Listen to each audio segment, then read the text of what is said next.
The Cale and Zack podcast. Oh yeah.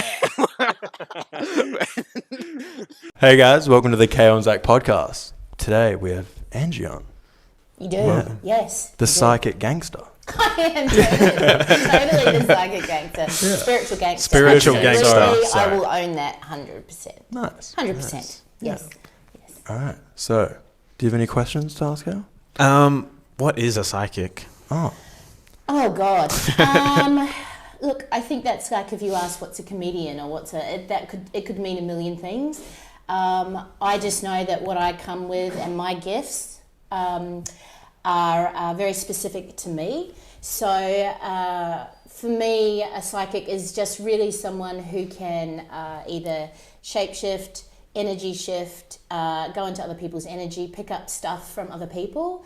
And for me, really, it helps other people to get clarity on their lives. So, Yeah. I mean, there's a million other interpretations, you know, dipping into like dimensions and other worlds and all of that stuff. But, you know, we've only got, 45 minutes? Yeah. That's right. Yeah. Well, you said. That's a huge question. Yeah. You said shapeshift. Yeah. What do you mean by What that? is it? Yeah, what does that mean? So for me, I am predominantly a shapeshifter. I would call myself a shapeshifter. Yeah. Cool. So That sounds crazy. yeah, That does sound I know, cool. but it is very much like.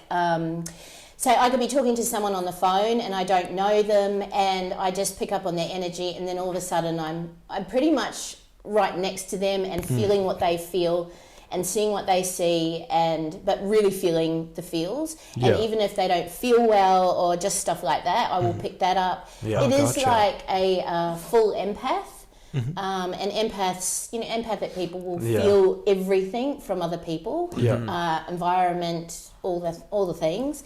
But it's more than that. So I can be talking to someone and I will just get a download of like, ooh, God, like something's going on, or he's not feeling well, but I mean, that's really basic. Yeah. It turns up in a million ways, but Yeah, I right. do, when people come for a reading, I will immediately pick up on their energy. I'd pick up on their energy before, but I will dive into their energy and just kind of, I don't want to say poke around. That sounds a bit weird. Yeah. Sounds a bit stalkery. Yeah. But I do kind of look around and see what I need to know in their shadows and their trauma and all of that stuff as well. Yeah. So, yeah, I do marinate in that. Yeah, that's awesome. Do you find that happens like day to day? Like, say you Yeah. walk past someone. 1,000%. Oh. Yeah, absolutely. Does it get, all the like, time. annoying? So just in the shops, It's you'll hectic. walk past It's and hectic just... to be me. Is it like, do you choose for it to happen, or does No. it just happen? No. Oh, so does it get Yeah. quite annoying? It's not annoying. It just gets a lot. The world Yeah, gets really big. yeah. I have to decompress a lot. So I Yeah. have a lot of strategies for like I come home, I've got to be in water to cleanse. I cleanse with a lot of smoke. So not smoke, but like, sage, and although not white sage, that's a whole nother story. But I do have to do a lot of things to get rid of the energy because it sticks to me. And literally when you're open, everything comes in. It's like sellotape, everything sticks. Yeah, that's So, Right. yeah, Yeah, but right. I do pick up stuff everywhere. And like if I go to a party, if I go to a concert, anything crowd related is really hard for me. I was gonna say like a hospital. Surely that would be like worst case ever. Yeah. Like that would Hospitals. be traumatizing. Probably the worst for me is museums. Yeah. Or Museums. I can't go to museums. As in How like come? from like There's relics. too much energy attached to the objects. Oh, crazy. So, say for example, a random story. On my honeymoon years ago, we went to Tasmania, and I sat outside because I know this of myself. I sat outside one of the museums. My husband went in because he knows that I won't go in there. I love museums so much, but so I sat outside. I said, I can't go in. It's like there's a brick wall there. So just tell me what is in there. There's something in there that is not for me to see. Like I cannot see. And then he texted me a photo, and he said, yes, spot on. There's a box here where they used to torture people and shove them in the box. Right. It's like, that would be that. So I can't, because it just jumps on me. I can't go to Fremantle Arts Centre because it used to be a mental asylum. Right. So it's just too much jumps on me, and I can't. It's like battering. Yeah. There's too many voices. There's too much going on. They hang, spirits hang in buildings and homes and And Gotcha. how does that come across to you? What is it like, the voices? So when it sounds very mental health, but it's not. It's literally like Do you like see it? Like, is it like, do you see like an aura? I have all the senses. Oh, so cool. I've experienced all the senses. So it's the clairaudience, clairvoyance. There's 9 of them. Taste, feel, speak, Wow. smell. Yeah, there's a lot of them. Yeah. But the one I predominantly use is inner knowing. It's just knowing. It's Yeah. an absolute, undisputed knowing. But yeah, it basically it gets very chatty in my head, I suppose, or else I will have, and I know that there are people around me, I can see them, and they come closer and closer. So that gets a bit like, nah. You can fight off a few, but then eventually I'm like, no, I can't do this. Is it like, do you have like an ability to like kind of like get rid of them in a sense? Yeah, Like, so absolutely, and I do that for other people as well. Yeah. So it's very much like spirits become like naughty children. They will poke you, they will touch you, they will, they might caress your cheek when you're not giving permission. Yeah. So you basically have to talk to them like naughty children. So if you've watched a lot of horror movies, that's all fear-based, ghosts and that's all fear-based. Yeah. So, but if you're based in fear, then ghosts love that. Like spirits love fear because it's a really basic energy that they can tap into. Yeah. So if you're vibrating at a higher energy, so you're like, nah, and you've got like a force field around you, they can't get through that. Yeah. But the basic, like if you're scared and you're like, oh my God, ghosts. It's like, oh my God, I'm terrified. Yeah. They'll just jump right in on that shit. They love it. Yeah. They're like, yeah, boom. That's so like true. Yeah, Like totally. when we were in the tunnel, like we started like kind of wigging ourselves out, Yeah. being like, oh, there's like we're just kind of freaking out. Yeah. And then like, I just like heard a noise and I lost it. And I was like, Yeah, no. and then there'll be more coming, and then more Yeah. shit happening, and Yeah. and then it gets quite hectic. That's a really basic energy for spirits to connect with. So and that's why I can't watch horror movies and stuff because it's just, well, apart from it's crap, but Yeah. it's too basic, that energy. So it's easy to like sort of just go, nah. It's a boundary. It's an energetic boundary of nah. You don't get to come in my space. And what are spirits? Are they people who have passed on, or are they something else in time? So there's a few different. So you've got basically, I don't really term them as angels, but people who've passed on are more like an angel energy. So they're like your grandparents and anyone that's passed through your life. Yeah. And that you've also had many lifetimes with as well. And then there's guides. So guides are like people that have been earthside, have passed. They've whatever superpower they've had in this life, they will hang around you to help you with that because it's something that you don't have access to. So that's kind of like a karmic thing as well. So when you pass on, you will be like, some of us do become guides for other people so that we help them level up because collectively the planet needs to level up. Yeah. So would that be like, say someone is like kind of going down a bad path and then someone was like, it depends what you term as bad path because really gotcha. so like if you're looking at it from good and bad, there is no good and bad. It's just like you've got a shit ton of lessons to learn in this while you're on Earth side. Yeah. So it's not bad. Your soul, gotcha. your soul basically chooses, like, this is the stuff. They have a list and they go, this is what I want to learn in this lifetime. And so there's the human body, the human vessel that I'm going to inhabit. Yeah. Let's go. Yeah, right. And that's what happens. And then so a bit of my background, I'm a stage 4 cancer patient.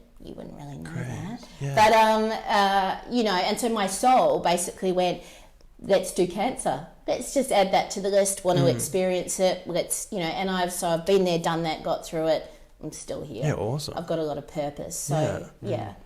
So it's your individual souls, what they choose to experience. Yeah. What's like with all like the souls and stuff, like how does that leave you? Like, are you religious in a sense? No, like not at all? No. Yeah, because I would say like it would be like religion is like yeah. literally no. Gotcha. So it's more spiritual. Yeah, Yeah. and because religion there's confines around religion, Yeah. and it's very black and white, and there's no room for error, but there's no room for the grey. I live in the grey. It's like there's no line between like, you know, even like spiritual and not spiritual, or, you know, earth side and not earth side. There's no defining line. Yeah. So I would not, and I haven't been brought up religious as well, and I think that's helped me a lot. Yeah, it has that. No, because I was like saying, because how you said there's not like good and bad. No. And then I was confused because then you said like angel before, but like I guess like angel. Well, it's just because people know what angels. They know that term. Yeah. I never use it. I never say, you know, there are some psychics, and just trust me, I am not representing any psychics except for myself. Yeah, sure. But I don't use the term angels. I just think it's not a thing of like the wings and that's just like a Hollywood thing. Yeah. But it is a spirit that has passed on and is still hanging around you for a while. And then they go off and do their thing as well. Yeah. Yeah. Yeah, that's like I remember like you saying. Well, I was like when I was looking through your Instagram and all that. No, I remember saying something about how there's a lot of like kind of misconceptions. Yeah, misconceptions about psychics. Absolutely. Yeah.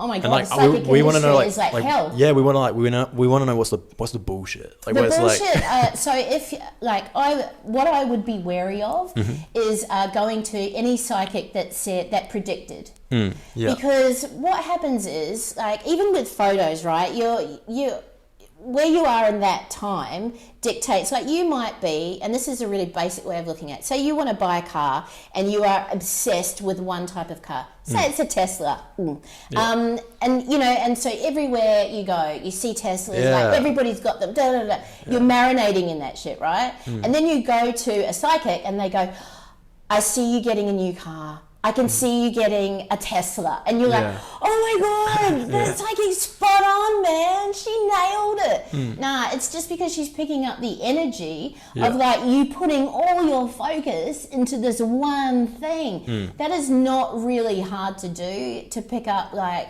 you know, let's say like I get clients come and, you know, if they want to have a baby, or I get, you know, you just pick up that stuff, like, but it's not about their purpose, or it's not going to like increase their, you know, their quality of their life, or like what. Is it almost like they're like lying? They're like, just because they like see that you really want a Tesla and they'll say, oh, you're going to get a Tesla, but like they don't know. I would never say that they were lying. I think that they purely sit in their own intention, whether that be a good intention, I don't know, but I will never ever say to people, I don't like it. I have a real thing about it when they come and say, you know, psychics do a lot of damage. Some psychics do a lot of damage, where they say like, oh, a psychic told me that in 2 years' time I'm going to do this, and I'm like, freaking really?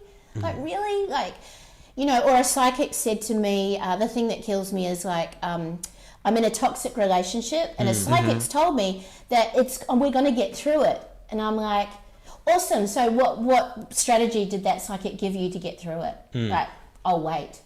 And they're like, oh no, they just said, like, you know, in 6 months' time we'll still be together. I'm like, yeah, but how will you be together? You'll be like broken ass. Like, it will be the worst, because they haven't given you any strategy. And what's the use? It's like, you just want hope. You just want some hope to like feed this, you know, this loop. It's nuts. It's nuts. Oh yeah, that's like because me and Cale were talking about like, if like do you think being a psychic is like a superpower in a sense? Yes. Like you have a power. Absolutely. And then we were saying, but I'm like, it's a very shit, man. I really honor this gift. I'm really, really super, super serious about it. I'd never ever take it for granted. I'm really honoured that this is my purpose. And when people come to me, I just feel really honoured to be part of their journey for even like a slither of time. Because if I can, that's my soul's purpose. Ooh, sorry, I touched No, that's okay. my soul's purpose is to come and plant. I'm a seed planter, so I to come and plant a seed, let them be with it. So it's an honourable thing to do, and also I'm very honoured. When did you know that you were psychic? When I was really little, really, really little. I thought everybody was like me. I used to, when I was really little, I used to sort of run around the house and sort of go through doorways, but I'd stop and I'd let spirits go through because I just thought, I thought that was what everybody did. Yeah. I thought everybody was hanging with the spirits, and I'd go out to do something. And I'd chat to them, and I'd be like, and sometimes in your head you chat to them, and and it's not a mental health thing. It's a very much, I was brought up with Māori culture. It's very much a cultural thing as well, that ancestors and spirits are earth side. They are with us. So I'd never questioned it. Never ever. And I never ever questioned it. But yeah, when I was really young, I don't know. I remember at 13, I think I was about 13, where I sat up in bed and there was a spirit sitting at the end of my bed, and which was super cool for me because it was a warrior, a Māori warrior. I was like, oh, awesome! Yeah. Like I'm all for it. I love it. I'm like, bring it on, bring it. All the spirits, all the guides. Yeah. Never ever be afraid. Like people are like, oh my God, if I ever saw a ghost, well, what? If you see them, then what? Like they're not going to come and attack you unless you've seen too many horror movies, which is bullshit. Like they're just going to stand there. Like they're not going to do anything. They're not going to hurt you. It's the whole thing is like, well, then you see one and then what? Can they touch you? Yes. Oh, so they can touch you? Yeah, absolutely. Oh, crazy. Yeah, they can, and I deal a lot with that as well. Like people message me and say, I've got the spirit that's been like, it wakes me up. That happens a lot because when you're sleeping, you're more vulnerable and you're more open. And a lot of people sort of leave their bodies. That's really what you're supposed to do when you sleep anyway. But leave their bodies, and then energies come in, and it's like an open door. Especially if you've been doing, and I will say, if you take a lot of drugs, even if you like smoke a lot of dope. Dope has a lot to answer for. Like, I'm just a lot of weed. Like, that messes with your head a lot. You do you, but it does leave your third eye, leaves it open for shit to come in and happen. So when you get like basic bitch, I will call them basic bitches, like the spirits that are operate at a lower energy. They will come when you're asleep and they'll poke and prod you. And do that kind of stuff. And that's when you have to get like, you can't, if you're scared of that, which is understandable, but they feed off that. It's kind of a catch-22. So you've just got to, how I educate people on that is you have to basically turn around. You literally get out of your bed and clap, like you're talking to a really naughty little kid. You're like, that's enough. And then they're like, oosh, and it just changes the energy. Like it just stops and it puts an energetic boundary up. Gotcha. Right. So you have to be really like kick ass. So, but like as like you're saying, like there's kind of like better ones, like better spirits that come and do it, and then there's like kind of like mischievous little guys. Yeah, they are. But then there's tons of mischievous. Are there like bad ones though? No. So there's no like actual. There's ones that say, you know how you go into a house and some bad shits happen. You don't know, but you just go, oh, this house feels like. Like say like a few people have died in a house. And then because basically they haven't left. Like those spirits have not left that house. That's their house. And so you can feel that, and they are operating at a lower energy.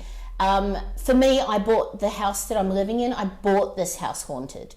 That was that was a sales pitch to me. I was like, That'd have been like a bit of fun. You'd be like, no, a bit of fun, but I was like, hell yes, I'm gonna, I'm gonna move into this house and buy. That was why I bought this house.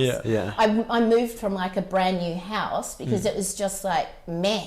This is just boring to me. This house is like, bring it on. This house was haunted, but she's gone now. So it's literally like she was, I come into her space. Just be very respectful. That's their space, and they'll fuck shit up around you if you're not respectful, and if you're just gonna do bad shit in their house as well. On their space, that's their land. They don't know you. They're just gonna mess around with you. In saying that, I wouldn't want to live in a big house with a lot of spirits playing up. Like that would just drive me insane. I'd be like, nah, man, come on now. But like, as in like, enough already. with like the spirit that was here. Yeah. Like, do you ever find out like why she was here? Yeah, I already knew why she was like, here. what was? How so, come? So this house was built in 1890s. Mm-hmm. This house was built for the government bosses who were building the Midland Railway. Gotcha. So, and they all had a maid. Right. So when we came in and we just walked through the house, as soon as I walked in, I went, ooh, oosh. There's like, she's been there. No one has disturbed her, and this is her house. I already knew that. That was her bedroom, just over there, just saying. Yeah, right. And I wouldn't call it a bedroom because that's not as we know it, but she slept in there, and she started the fire here. Every morning she'd get up, start fire here, and cook and do all the things. But when, as time passed, she passed away, but this was still her house. She kept this house very, she was very particular. This was her job in life. So, of course, if somebody else is going to move in, ironically, the guy across the street, when I met him, he knew I was living here, and he said, man, how do you find living there? Like, it is hectic. And I'm like, what do you mean? And he goes, man, shit was flying off the walls. It was just going nuts. And I was like, yeah, that's because you just don't know, bro. Yeah. You just don't know. Because I just, like, every time we'd come in and we started renovating the house, I'd, like, say, even to my husband, can you just call out and say, it's just me, it's okay, I'm just doing this today. Yeah. It's just respect. Yeah. It's respect. And then she was like, eventually she was like, I'm good to go. I don't need to be attached to this house anymore. It's been looked after. It's done. I'm done. That's great. She left. Yeah. When you And I was like, no, come back. Does she like tell you that she's leaving? No, they just go. They just go. They just go. They're just like, time's yeah, done. and that's how it should be. Like on humans, Earth side, we love to attach to every fucking thing. To man. We attach to everything. We attach to ideas, to values, to just everything. It's about letting it flow. Just letting stuff come in and going out. Yeah. Just Right. So when people come and they say, can you see such and such who's passed away and such, and like, can you see them around? Often I'm like, yeah, but like, let's focus on you. Let's let them go a little bit. And I tell you, I will not. I'm just going to digress and say I get approached a lot to do readings for people who have committed suicide. I get a lot of that. As in like their family member someone will, like a family member or yeah, a friend someone will contact me and say, my sister has committed suicide. Can I come to you? Yeah, speak through you almost. Yeah. Oh, yeah. I will not do that. Yeah. That is my line. That is my hard line. Yeah. Because really, when somebody commits suicide, right, they need to be left in a bit of peace. They don't need to be drawn back in to like being put on a platform going, why did you do it? Yeah. Like, they don't need to be held accountable. They've already been through enough shit. Just let them kind of process, let them heal, let them do what they need to do. Yeah. But don't people want to know why. It's like, yeah, but you stop, leave them alone. Like, just don't grill them. Let them just be around you. They're already, the shame and the weight of that from leaving their loved ones is huge. So, so I do have a hard line with that. Yeah. So how also like does that work? Does like say someone comes to you, like do they because like they're holding say spirits within them, or is it like around them? Yeah, around them. Yeah. Like so say a lady came in, say like for instance her sister committed suicide. Yep. Is she just like there, and like you're able to like pull her in, but like you don't. But like are they just like kind of like hovering around her in a sense? Yes, absolutely. But they're also not performing seals. So if they come and they're like, I want to speak to such and such, Spirit's like, maybe. Yeah. They're not performing seals. It's not a circus. So they'll either turn up, and that's why I won't do things like, I want to speak to my grandfather or whatever. Yeah. I'll be like, yeah, but here's the thing. The person who's around you at the moment might be your great-great-grandfather.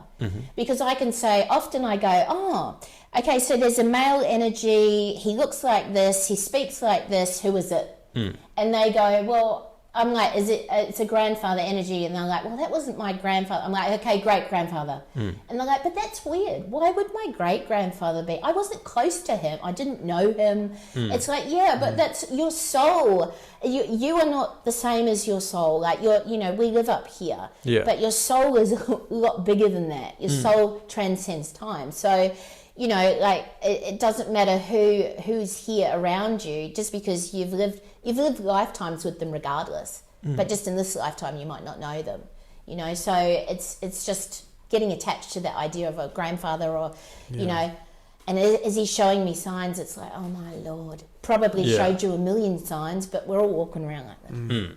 It's my job is to open them up. Maybe we'll see a bit Why do you think that not everyone can see spirits? I think because I think some people vibrate, like we are all energy as well. So some people vibrate at a lower energy, right? And they come in here to learn very basic things. You haven't lived a lot of lifetimes. Like I've lived a goddamn lot.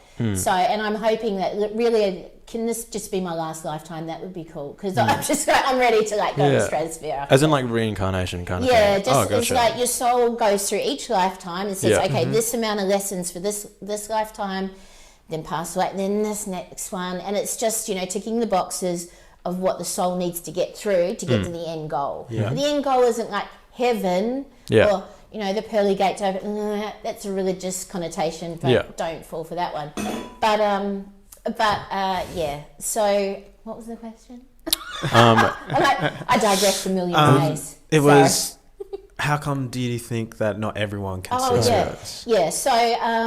So when people operate at a basic energy level, I mean, you'll see a lot of that at Midland Gate. I'll just say, you know, like if you need examples, go to Midland Gate. There's a million Ugg boots walking around there, and they're like, it's a basic bitch energy. And they are there just to learn just a few certain things, and then, or sometimes they have a very long life because they've got a lot to get through, and it's going to take them a long time to process stuff. But generally, people like that won't see a thing. As in, like, is it like their first lifetime? No, is that what you're saying? No, or is it like, no, it's not. No, nobody's like. There's not a number of like. Okay, you've had 10 lifetimes. You get 50. You know, you get 100. There's not it's not a finite number of lifetimes, but people, it's just what energy they operate at, and where their soul gets to, how their soul evolves. And if you're like, the more you're in your body and the more present you are and the more mindful, then you're more well-intentioned. Your intention, everything, that's how energy increases. That's how you vibrate at a higher level. So you've got to be in your body, you've got to learn the lessons, you've got to be perceptive and mindful, and then your energy increases. And the more your energy increases, that's when you'll start to go, oh wow, I've had like something happen today, or this happened, and that's how that happens. But if you just like go to parties, do heaps of drugs, get wasted all the time, blah blah blah, you're just going to be like this. It's going to be like that. You know, so you need to have like where you start to evolve a little bit. You know, you push through all that shit. Because that's what we're here to do. So you want to be a higher energy. Yep. Like you want to be. That's the goal. That's the goal. What would you say we are? Are we like? What are energies? I don't know. You tell me. I'm not sure. What do you feel you are? What do I feel? I feel like I'm pretty. I would say higher than average. I'd like to say. I think I'm a bit more mindful than the average Joe. I would say that because the two of you are doing this podcast in the first place, you are questers, you are truth seekers, which is really, really important. But what are you going to do with that? You know, that this is where you're at the start of this journey of this is your intention, but you want to increase that. Like, what are you going to do with that? How are you going to make an impact on the world instead of just like throwing shit out there that's random and not mindful and not intentioned? You know, you want to, what do you want to say? You've got a voice, you've got a platform. I gotcha. So this was some of the download that before you guys came here. It's like your guides are saying, what do they want to say? Tell us, because we don't know. They sort of, they want to do this, they want to do that. It's just like this want, but don't you want people to get something out of what they're seeing? You know, rather than just, you know, fun is cool, fun is fun. But like you're putting so much energy into this. So do you not want to like make an impact and want people to go, fuck, hadn't thought of that before, or wow, that's a really cool take on that, or talking to someone, or you know? I get you, man. So, but yeah, you are truth seekers. You like the facts. You really do like the facts. He does like the facts. And you really, really do need to travel. I need to travel. 1,000%. I do need to travel. Yeah, I want to travel. Your guides are like, if like this boy needs to travel a lot. You very much are like, they kept showing me. So they have a sense of humour, guides, right? Which I always thoroughly enjoy because I love a good sense of humour. So they just keep showing me that, but you know, eat, pray, love. Where you just go around, you eat the food, you experience the things, you do the like. You're almost like that kind of soul that wants to literally sit on a mountaintop and meditate just for the like whole vibe of it, like just to like get the down the road of it. Like you like are that guy. Live, you laugh, are, love vibe. Yeah. You do love a good mission. You love experiences. But you are a soul that needs to roam. You need to roam. You cannot be like pinned down. Yeah. You know, you do not like it. You do not like to be put in a box, like stuck. Yeah. You very much need to be out. Like, that's hell for you. If you're like stuck indoors, even that is hell for you. Yeah, COVID was horrible. Yeah. Shocking. Hell for hell. you. Was hell. Nice words. Yeah. So, and I'll just say for you too as well, I just want to say, you've been given a lot of opportunities. So you just really do need to like go with that, because oftentimes you've wasted some opportunities, they tell me. So you've had some things where you've like been handed stuff. You are one of those people that does get handed stuff. You don't need to go out on the grind and just be like, you know, grind yourself into a pulp to get opportunities. You do get handed opportunities quite often. You have a very questioning brain. You have a really high intellect, but you do need to like harness that so that you can use those opportunities. And it doesn't matter what the opportunity is. You might discount it and look at those people and go, whatever.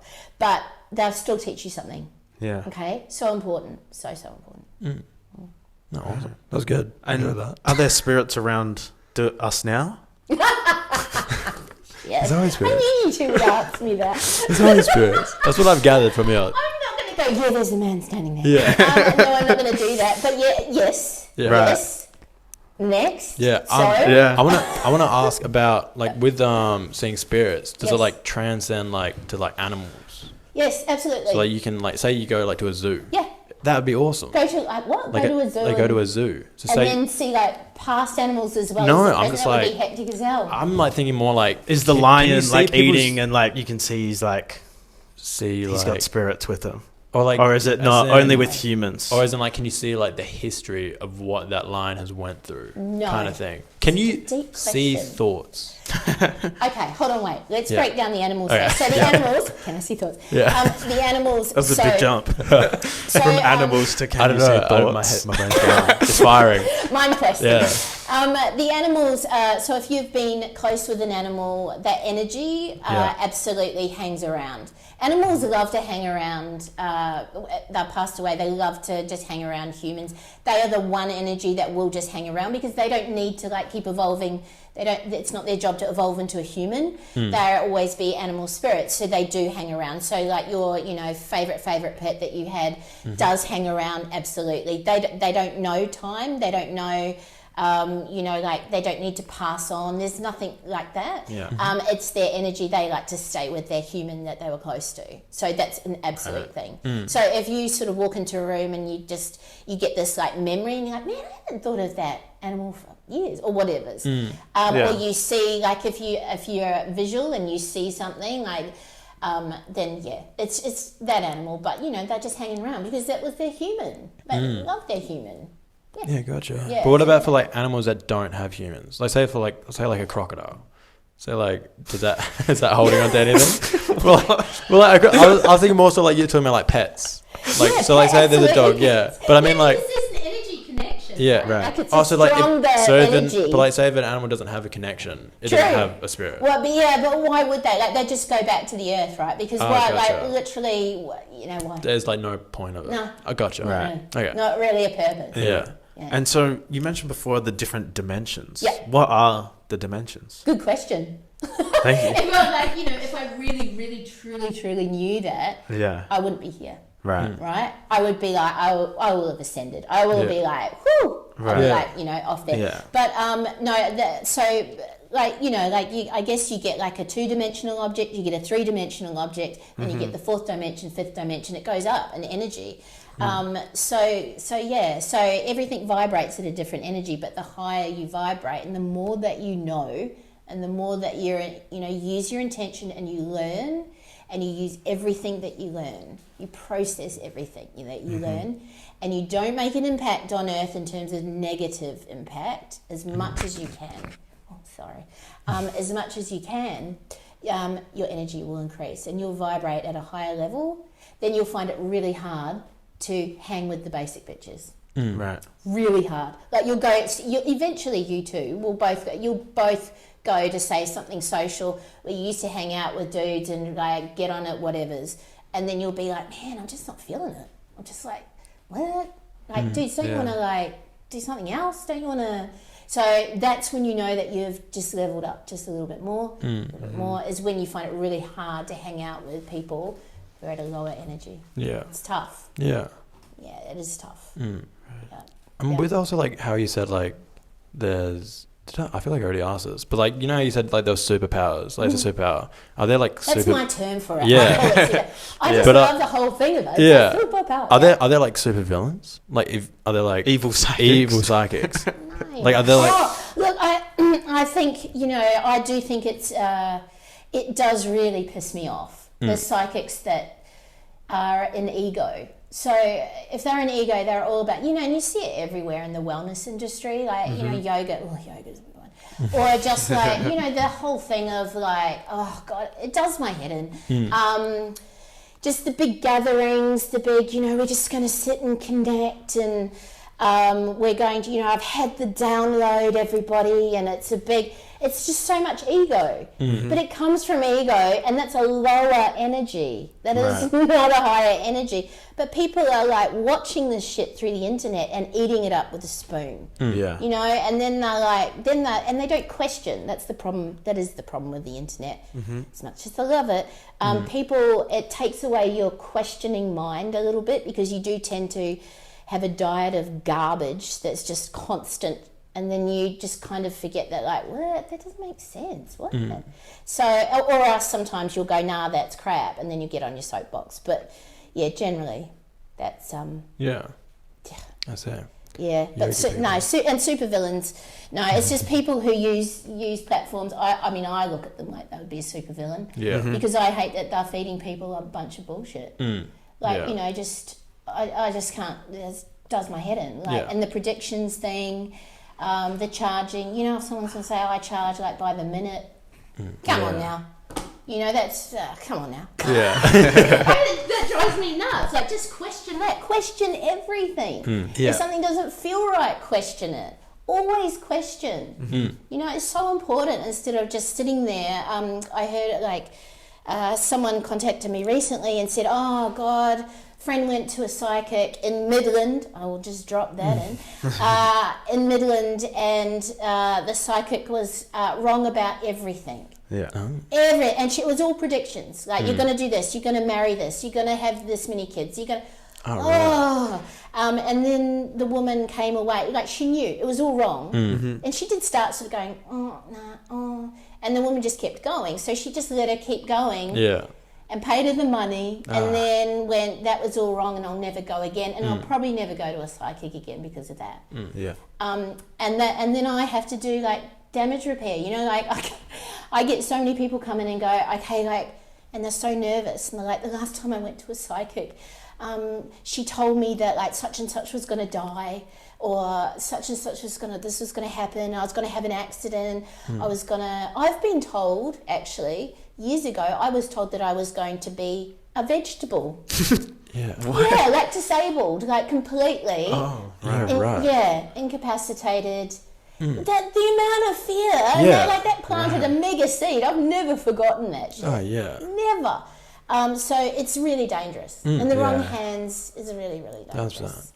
Yeah. Is there like tiers of like psychics? Like, in a sense, like... Yeah, absolutely. And there's like, can you like build yourself up to be better and better? Yeah, so I think, so tiers of psychics would be to me, so I love the term basic bitch, it's my favourite term. Everybody knows it, and it is like really basic. So when you go to, look, I'm very generalised now, but if you go to like psychic parties, That's your basic bitch reading right there. Yeah. If you're going to go and get a 5-minute, 10-minute reading and go to like 5 different people and there's a whole crowd of people, that quality of that reading is going to be shit. Yeah. It is just going to be shit. There's no way a psychic can really channel your energy in particular and really get the download and all your guides and what they're saying and all the things and tell you in 5 minutes. Yeah. Like, and also, well, like, that's pure fun. That's like entertainment, that's showmanship. That goes back to, you know, when they first did tarot cards and it was just a big show. Would they say they're like real psychics or no?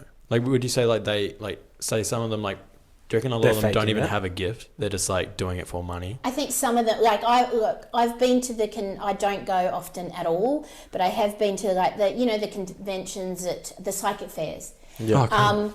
And I do love to play a game where, and all my friends know this too, what do you reckon? So I walk into the hall and there's like psychics everywhere and they're doing and some of them have got like all the things on their tables and they're doing all they're doing all the actions, they've got sprays and they're doing all the things. And I love picking out the real ones and literally it will be like out of this whole room there's 2.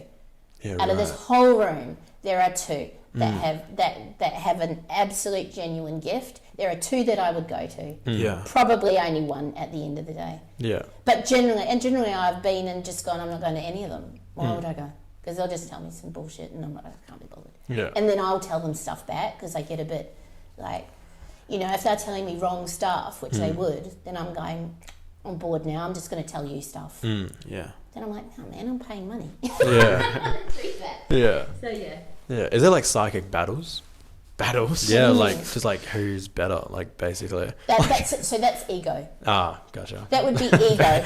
When you're doing nothing like I'm a better bitch than you, that's ego. Yeah. That's just ego, and then none of that is better, right? None of it. When it comes from ego, you're not helping anybody. Yeah. You're just entertaining yourself. What happens if you do it and then you like learn from it? Like you help them learn. You'd be like, well, you could have done it this way to like get more out of it. What you mean, a psychic? I don't know. I'm thinking like two doing a psychics, reading, like, doing readings on each other, watching, and then they can. I'm thinking like 2 them? psychics like do readings on each other, and they're like okay. helping each other like pull from different parts. I don't know. I mean, I do a lot of readings with psychics, for psychics. Oh, cool.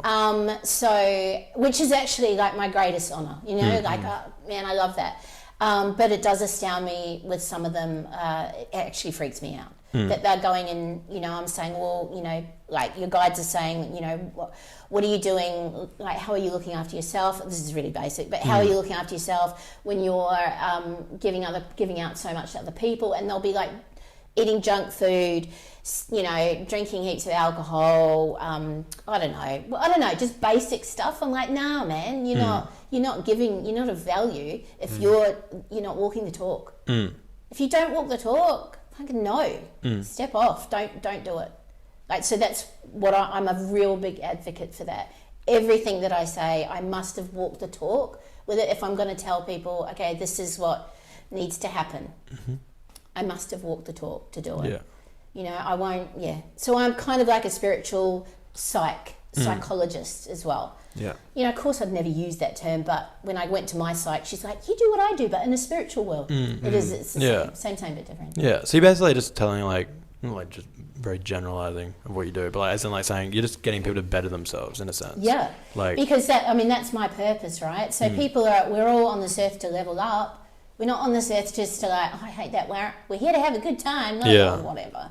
There's some of that, but we're here where our souls want to level up. We want to learn stuff, and we want to, be better humans, be better to each other. Collectively, the whole planet needs to level up. Yeah. So that's. I mean, when I thought about it, you know, like, I'm like, what really is? Before I started, I was thinking, what is my superpower? Like, how am I gonna channel this? Because I've got all these things I can do. You know, I can see the dead, I can smell them, I can taste them, blah, blah, blah, all the things. But really, what's the most value for me? Where am I going to add the most value? And my guides are like, it has to be that you have to have walked the talk.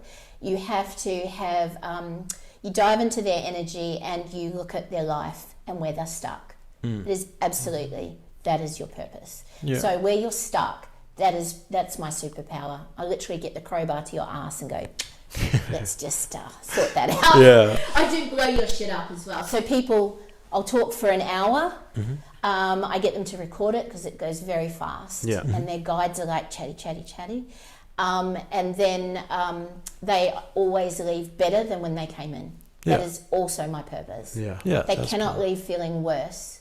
That would be really, I wouldn't have done my job. They have to feel like they've got hope, like they're lighter, like they've got direction, their energies come up a bit. They have all that stuff. Yeah.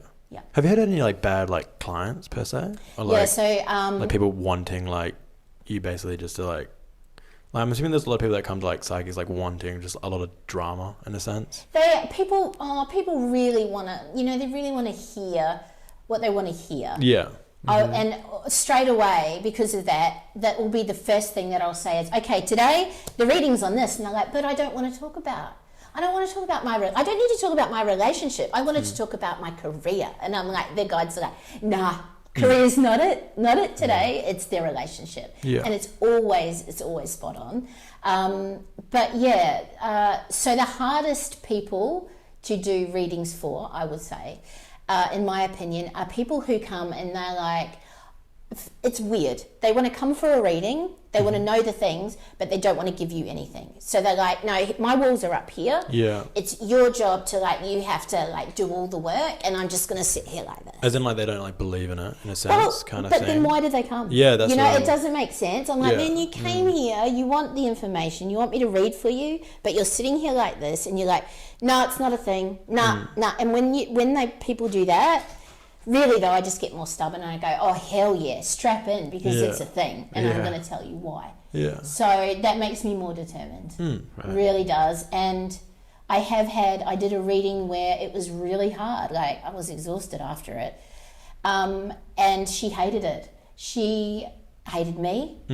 She was so angry with me afterwards. She told me all this. She said, I was so pissed off at you because you told me all this stuff. And I was like, whatever. It's like, that's not my life. All this stuff. She's come back many times. She came back the second time and she said, I just wanted to acknowledge that I just did not want to listen. I did not want to hear any of it that you said. Yeah. And I actually really resented you. Yeah, right.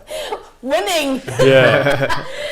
But she's come back many times, and she started doing some of the stuff that came out that, I give people a to-do list. I really do. And then she started doing some of the stuff, and her life started changing, and she started feeling a lot better about herself, about her life. Everything started changing. The energy changes. Yeah. So that's what happens. The energy, when you're stuck, the energy kind of marinates, and it's just same shit, different day. It is Groundhog Day.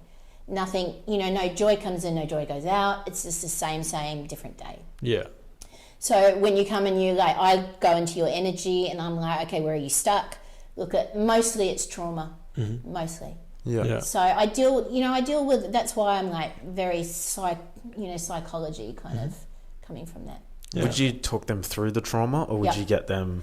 Yeah. So in the reading, what I do download, and generally I get a lot of download before they come, but I'll get their trauma response. So you've got fight, flight, fawn. Sorry, fawn. Fawn, yeah. What is fawn? So fawn is your people pleaser. Yeah.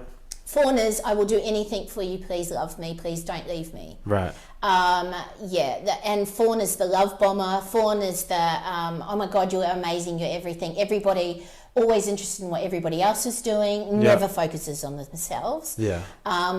It's a real leave yourself, self-abandonment. Right. Just leave yourself behind so that I can focus on everybody else. And then you've got fight, obviously. Fight, which is anger-based and just all the things. A lot of people come in and sit here and go, no, that's not a thing. And I'm like, oh, trauma response. And then you've got flight. So flight's always a funny one to me because mainly it's the people who go, I love to travel. I'm like, yeah, you do. That's him. I would pin you with that. I'd have to do a reading. But generally the flight is people who go, I love to travel, but it's always coincidentally when big shit's happening in their life, they're like, and I'm out. Yeah. I'm just going to check it out. Yeah. So so you've got the trauma responses. So that's a really important one because as soon as I get that, I know how you respond in life. And so because you'll do the same shit. Like, I'm like, oh, there it is.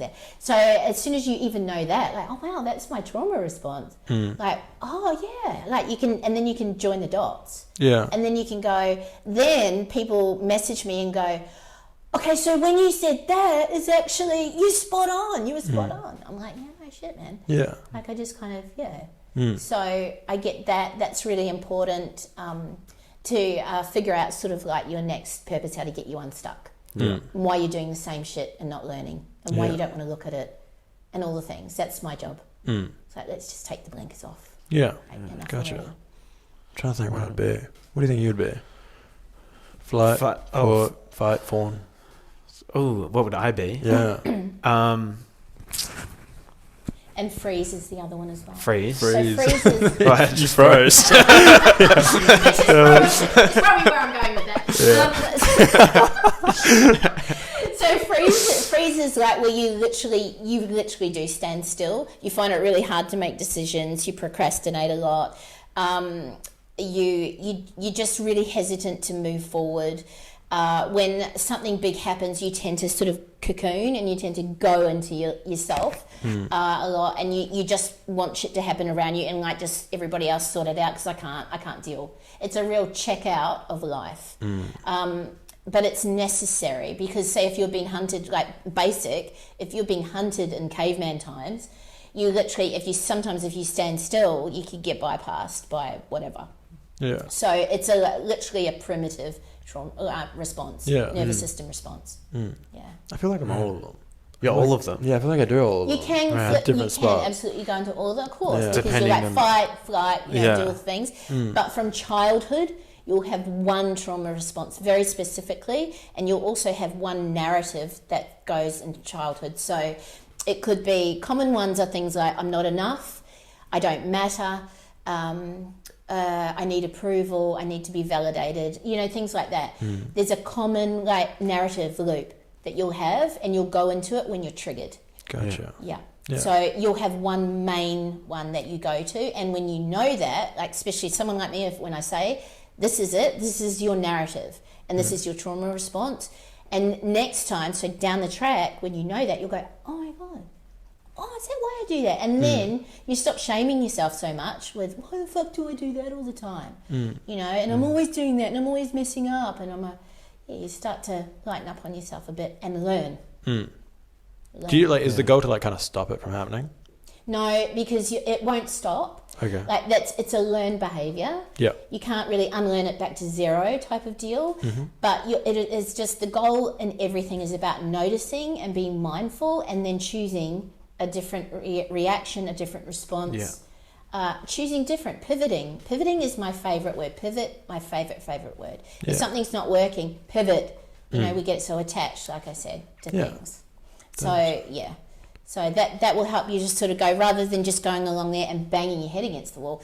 Oh, I just need to pivot because I'm being triggered or that's happening or whatever. Pivot, and then you'll find the ways easier. Yeah. Until you hit a wall there, and it's because life is like that. Yeah. Just it's not a straight line. Learning is not linear. Yeah. I'll say that. That's it. That's like there's that quote about like walking through a forest. It's like you can't see forward because there's trees. So it's like take the next step, and then you'll see another path. And just focus on the next step. Just focus. Take the next step. Yeah. Yeah. That's why I don't like predictions either. Yeah. Because like that's focusing on like 5 steps away. Yeah. All good, but how are you going to get to the 5 steps? Like what other, it might go over stone and go around a bloody hole and fall in it. And might miss some stuff. Yeah. So you need to know how to get to those steps. And it doesn't help at all saying you're going to have 2 kids. Well, yeah, cool, but like I'm not even in a relationship, so. Yeah, true. So there's that minor detail. Yeah. So important. Yeah. And with the readings, what does a reading entail? What is the process? So a reading entails they book in, I ask them to send me photos. Thank you for sending me those. I ask them to send me photos. I read photos. So because I energy shift. So I look at the photo and I look at the eyes, and it can't have sunglasses, no filters, any of that stuff. That all blocks the energy. Can't have lots of people in because I'll read those energies as well. Yeah. And one will always be stronger than the person that wants the reading. Yeah, right. So it overpowers everything. So I'll look at the photos first. I always like 3 because 3 gives me a really good overview of the person. Yeah. And it has to be recent. Like if you gave me a photo from, 1970s, I would read the essence of the person where they were right then. Yeah. Which isn't accurate to but my dad's like now 80, so I'm like, he's not the same person, right? Yeah. Not the same person. Because we change so much. So I get them to send me the photos, I read the photos, and I get the energy. Then as I'm going to sleep, generally, just be the night before, I'm like, okay, you can all come in now. And it's their guides that will come and just chat to me, and they'll tell me about the person. So all this happens before the person arrives. Then I do some card spreads on that person before they arrive. I get it all. I get all the downloads. So when the person walks through the door, I only need one more piece of the puzzle to drop in, and that's the energy actually being close to mine. And then I go, bam, okay. Yeah. And then I'm literally, there's no small talk. I can't deal with it. It's like, I just want them to, although I love small talk, but I like them to sit down, press record, generally, and everything is so telling with a reading. So I have two decks that I use. One is just a standard tarot deck, and one is so one looks at the practical landscape of the person's life. One is the emotional landscape.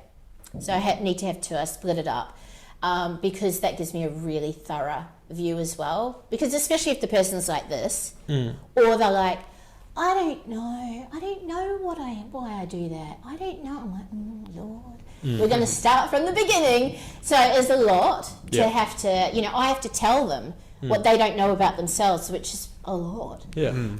So I'll do 2 reads, but what I even noticed with that, so there's a lot of other things that I do. So when they shuffle the cards, I'll hand them the deck and say, shuffle for me. And it's how they respond to that. Everything is very telling, and when I'm reading their energy. So these are obvious cues. So if they sort of pick it up and they start and they go, I might do it wrong. I don't know. I think I've done it. I'm like, so they can't make decisions about their life. Like these are really obvious things. It's like they get anxious when they're asked to try something new and something foreign. They can't make decisions. They doubt themselves all the time. They ask me, how do you do that? I'm like, because I just say shuffle any way you like. Doesn't matter. I'm just going to wait. We've got all the time. And then they do it really quick. That's how they get through life. Do it really quick. Don't look, don't think. And then they'll do it, and then they'll plonk it down, and I'll go, are you sure now? You sure? And they'll go, what? yeah, I think I did it wrong. And then I'm like, you can really throw them. It's like you make a decision and you don't stick to it. It's like really basic things like that as well. So I really tune into that. It's kind of, yes, it is kind of a little game. It's very fun. But it is a really telling thing. Like I am looking at you like razor focused. Everything you do when you walk through my door. Everything. How you sit down. I know where you want to sit as well, because your guides have already said, they've told me they don't like to be close to you. You're going to have to put the chair over there. So I put the chair over there, and they go, do you mind if I move the chair a bit further away? I'm like, no, I expected you to do that. So a lot of that kind of stuff. So I'll do 2 reads. I split it up into sort of half an hour each, maybe. I'm really not that, rigid with it. And then I just tell them to record. And when they go, oh, no, it's fine, I'll remember. I'm like, no, you won't. You won't. Yeah. You'll remember, you'll hear 5 minutes, and then you'll check out. And because I can see, I've already read their photo, I'm like, I can see your eyes, you just check out all the time. You do that a lot. Try psychedelic drugs, just be careful with them. If you're going to do it, like sorry, I digress. But I forgot to tell you. So if you're going to do like ayahuasca type of shit, which I know that you're like, I'm keen, man. Could you just calm down with, like, you try it, but don't like make it a habit. No, I could never. I feel like, Alice, like that kind of mind bending stuff. I feel like you will go there. Anyway, Well, just stuff that like bends your mind a little. Yeah. Just be careful of that. Just be careful.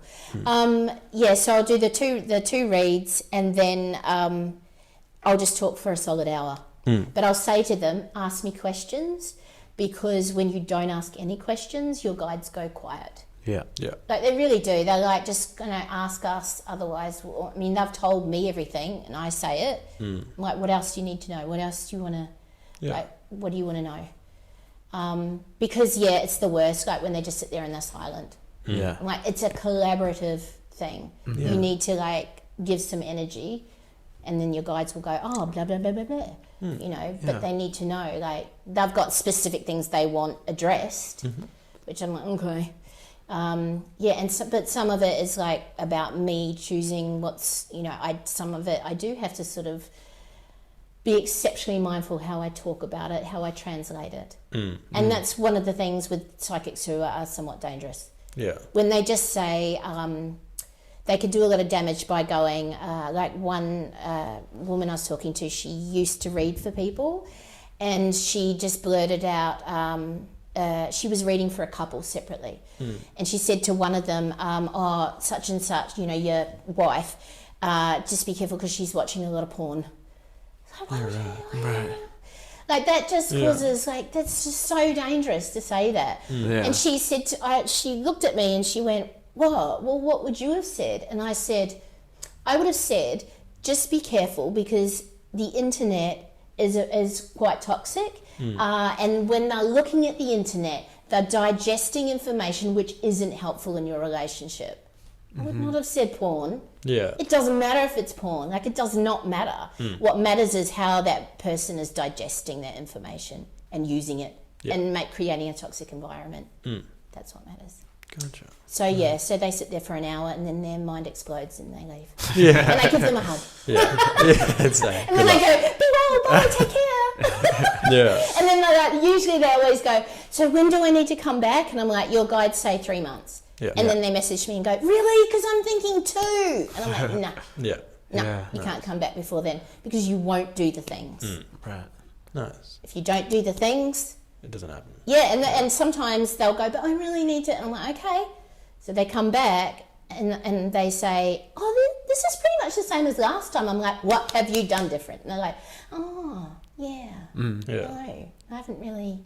I'm like, just saying. And then do you have to cleanse the space in a Yes, sense? all the time. Yeah. And is that's with the smoke and stuff? Yeah, so I do, and when you're cleansing, you're always you light up the, I use smudge sticks that are made on this land, from this land. So I would never use white sage. That's an appropriation of a different culture. Gotcha. So you Where's must white be sage aware from? of that. American Indian culture uses white sage. That is for them and them to use only in ceremony. Yeah. That is not for, people in any other land to use. So that's why I use smudge sticks that are made well-intentioned from this land, of this land. Yeah. And if I was in a different land, I would use whatever is relative to that land. Because it's that's how country connects as well. A country sees that and cleanses, helps. Well, and the spirits on this land help. It's a collaborative effect as well. Does sound. Have you ever went to different countries and done and just seen well, I'm just thinking of if you went to America and just the vibe there would There be is no vibe. Oh no, would be I'm hectic. being silly. No, I mean look, if you actually that was kind of bad. What were you I was gonna going to say if you walk past a school and there's been A a shooting. school shooting, that would just be hectic. Well, No. they just have so many I guess so much murder compared to Yeah, well, you wouldn't Australia. catch me going to Port Arthur or anything in Tasmania. Yeah. Things like that. No, I wouldn't go. I wouldn't go, but I have been to places where I didn't know that stuff had happened and then gone and go, and had I do have a bit of a, I get quite panicky, and I have to get out of there quite fast. But do you know what it's about? As soon as you No, say because you then went. when people are like, "Oh, you know, there's a bad spirit or something, can you just tell me where that means I have to dive into that energy. Why would I do that? You know, why would I do that to myself and let it mess with my head? Because I literally have to sit in that energy and look around and go, okay, and you'll get like a lot of like psychics who do really great work, and they just say, don't tell me the bad stuff, because I can't sit in there. I don't want to see, like, it's full on enough when people come for a reading and I start getting their childhood trauma. I don't want to know, I don't want to be in the details of that. You know, I want to see how it's affected you and the narrative that it's created, but I don't want to see the actual circumstance of it. Because that sticks with me. I can't unsee it once I see it. Like, it really does. It batters me, and I've still got to maintain energy to do what I want to do, so I can like help as many people as I can. So when you see, there is a theory though, like psychics, you know, sometimes you see, you know, really famous psychics to the stars or whatever, and they're huge. Like, they're like, back in the day, they used to be like these women that used to be really, really overweight, and it's because they're trying to protect themselves with all the hectic energy. Like, weight is a self-protection, generally. How come?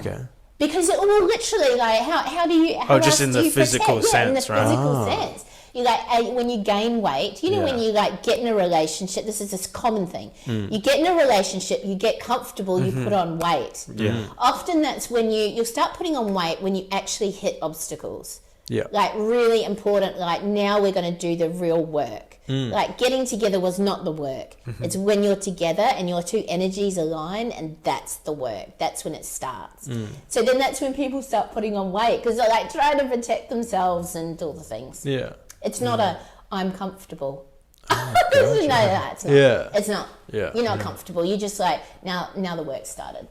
So, That means like a war zone would be extreme no-go. And like, that would be terrible. Like going to Vietnam or something. Like, only people who operate at a low energy level can go to like Auschwitz and, you know, like things like that, concentration camps, and like, let's go and do a tour, and no, because you don't even know, and then shit sticks to you. And especially when I get people come in here and like my dog will start really barking at them like constantly. A guy came here recently, and I really am like, I had all the things already before he came. I was like, why does there's so much protection stuff? So much, you know, I've got a bottle of like a blend that's like getting rid of real dark energy. So I had all that. I had all these things, and I was like, okay, now I've got to sort you out. Like, I really, really do. You can't come in here and bring that shit in with you. I've just got to let that be to the side so that I can actually do what I need to do. And generally they would have said, I found it like really, I've been having nightmares for ages and blah blah blah. It's because the energy's stuck. And is there a way for you yourself to like lower your energy in those circumstances and kind of block it out?